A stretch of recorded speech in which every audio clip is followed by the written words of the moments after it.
Ya, karena tuntutannya tidak dipenuhi oleh PSSI, akhirnya Ultras Garuda melakukan aksi demo ya di depan gedung PSSI di Senayan. Dan anehnya, para pendemo itu tidak ada yang menemui, baik itu dari ketum PSSI, dari sekretarisnya, dari wakilnya, bahkan dari esko-nya pun tidak ada yang keluar ya, tidak ada yang menemui para pendemo ini. Entah kenapa, yang jelas mereka tidak mau menemui para pendemo. Oke, untuk lebih jelasnya kita lihat saja videonya. Tapi untuk yang belum subscribe, silahkan tekan tombol subscribe-nya. Untuk yang sudah subscribe, saya ucapkan terima kasih. Semoga kebaikannya dibalas Allah Subhanahu wa Ta'ala. Oke, kita lihat video pertama. Saya sudah sampaikan, saya rasa kita nggak terburu-buru menunjuk kepelatihan. Tadi saya sudah sampaikan bahwa kita prioritaskan buat FIFA Matchday ini, ya kita ada ranking 100 target. Nanti kita bedah, oh Maret tahun depan kita mesti apa, Juni mesti apa, September mesti apa, Oktober November kalau tidak salah tahun depan itu FIFA Matchday-nya nempel. Jadi lebih lama, mungkin bisa 15-20 hari kalau tidak salah. Nah kita mesti bikin planning untuk tadi bagaimana. Ya, tidak ada target, ya, tidak banyak target, tapi tidak ada FIFA Matchday di tahun ini. Bukan di tahun ini, di bulan ini yang seharusnya kita melakukan FIFA Matchday, tapi PSSI tidak menggelar itu. Hanya uji coba U23 ya dengan Mali. Tapi entah apa alasannya, mungkin targetnya katanya nanti di tahun depan. Katanya mau naik ke ranking 100. Tapi FIFA Matchday dibuang gitu aja. Karena mungkin dengan alasan belum adanya pelatih. Itu kan salah siapa? Salah siapa harus mengganti pelatih Sintayong dulu. Kalau misalnya mungkin dari Sintayong dulu tidak diganti, mungkin sekarang masih ada pelatih. Kalaupun misalnya Sintayong gagal terus dipecat, mungkin PSSI nanti akan cepat lagi mencari pelatih lain ya pengganti Sintayong. Kalau misalnya dulu seperti itu. Kita menuju 100, bisa nggak dengan pertandingan-pertandingan besar itu gitu kan. Nah sekarang November ini kita belum ada bayangan karena pelatihnya sendiri kita belum masuk ke dalam kategori searching 5 pelatih, 6 pelatih. Kemarin sudah dikantongi 5-6 pelatih, sekarang tidak ada.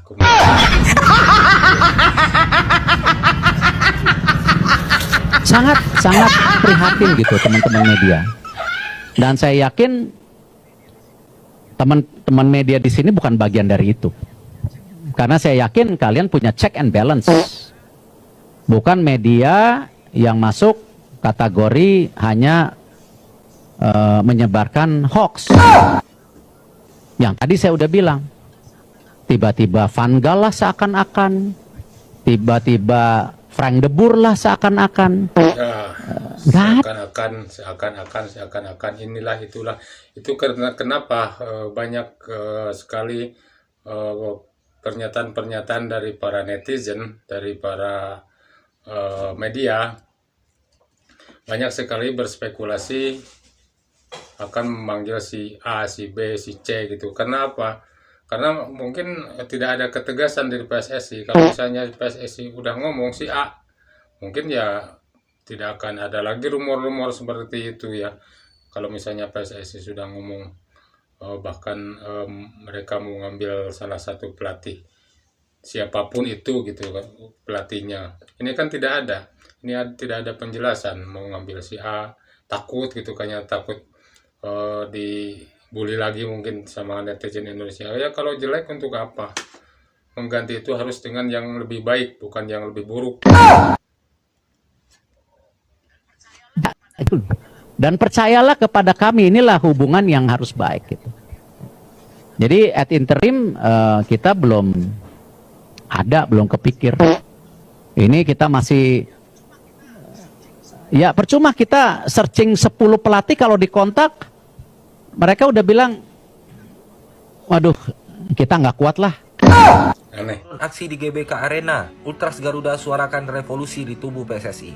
Yaps, tepatnya siang tadi. Hingga sore ini, Ultras Garuda langsung mendatangi kantor PSSI dikarenakan tuntutan mereka tidak didengar atau tidak mendapat jawaban dari PSSI. Dan efeknya hari ini Ultras Garuda menuntut Erick Thohir untuk out dan revolusi total di tubuh PSSI. Namun terpantau hingga sore ini tidak ada satu perwakilan pun dari PSSI, Esko ataupun ketua umum kita yang menemui langsung mereka. Teman-teman, kasihan mereka udah jauh-jauh demo, ya susah-susah harus mengeluarkan biaya segala macam, datang ke sana tidak ditanggapi. Teman-teman, gimana nggak marah coba?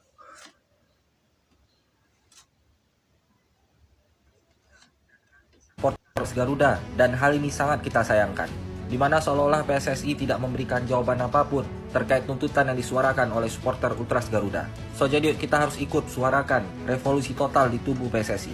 Kalau menurut kalian gimana? Ini adalah aksi pertama kita akan terus melakukan aksi. Kita melakukan tuntutan kita ke seluruh Indonesia, petisioner-petisioner Garuda yang ada di berbagai daerah. Jadi perlu diingat, kalau ada hashtag-hashtagnya Erick Thohir, ada hashtag-hashtagnya PSSI, sampaikan perjuangan kita tidak berakhir di sini.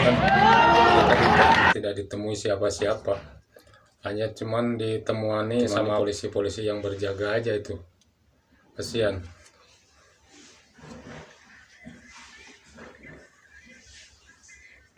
Kita sudahi, tapi tuntutan kita akan terus kita kenakan. Kalian pengecut! Kalian pengecut! Kami hanya tetap meminta untuk ketua umum PSSI Erick Thohir.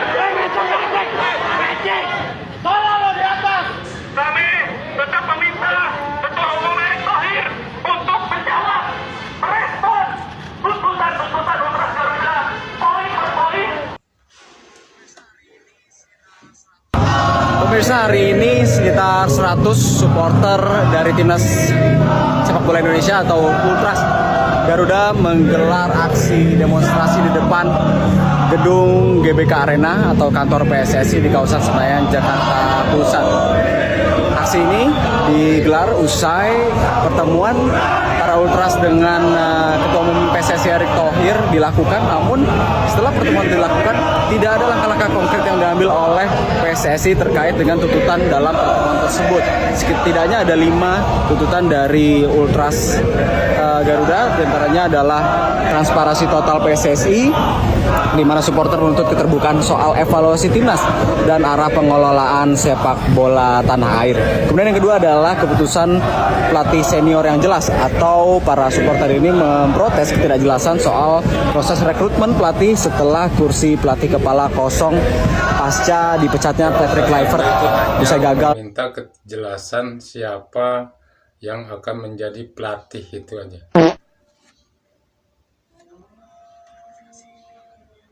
Dalam kualifikasi Piala Dunia 2026. Kemudian yang ketiga, tuntutan para Ultras Garuda ini adalah meminta agar roadmap sepak bola yang konkret dan terukur, termasuk dengan pembinaan usia dini, struktur kompetisi, dan juga target dari timnas Indonesia itu sendiri. Kemudian yang keempat adalah konsistensi kebijakan PSSI, di mana Ultras menilai pernyataan PSSI berubah-ubah soal target Piala Dunia dan juga program timnas.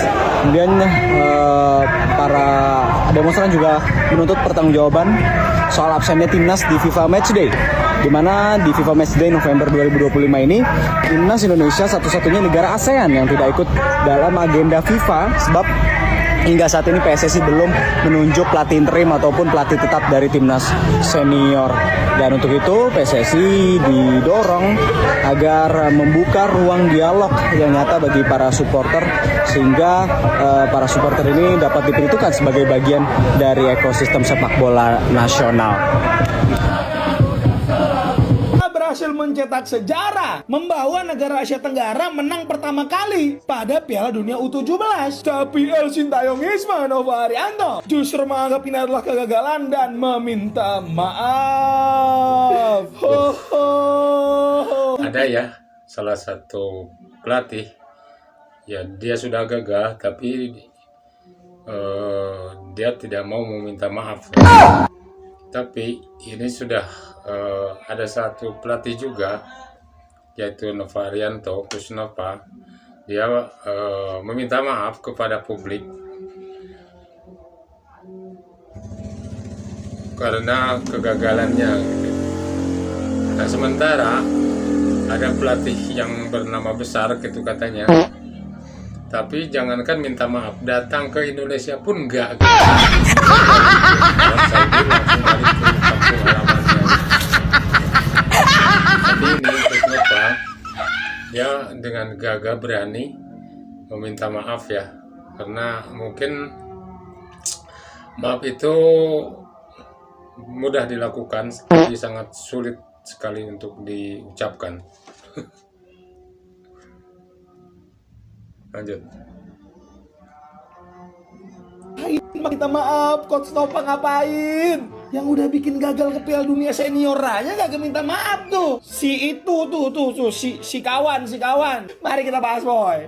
Lu nggak salah denger, bos. Beneran jadi negara Asia Tenggara pertama yang bisa menang di turnamen ini. Setelah sebelumnya cuma Thailand dan Indonesia doang yang menjadi perwakilan dan belum ada yang pernah menang. Apalagi ini adalah suatu pencapaian yang dicapai melalui kualifikasi, bos, bukan melalui tuan rumah. Bener-bener ini bagi gue tuh bukanlah sebuah kegagalan. Udah sampai di level ini dan pulang tanpa tangan kosong, itu udah something banget, bos. Kenapa harus minta maaf gitu? Kenapa? Ini nggak gagal sama sekali menurut gue.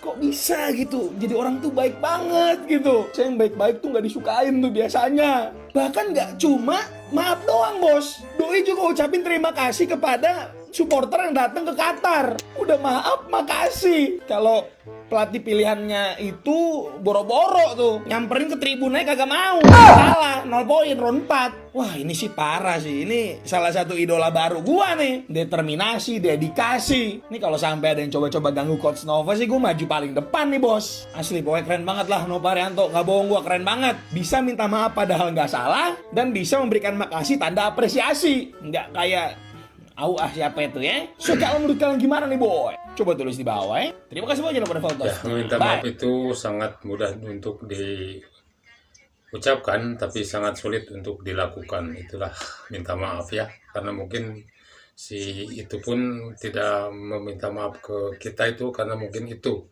sulit untuk melakukannya. Oke teman-teman, itu saja.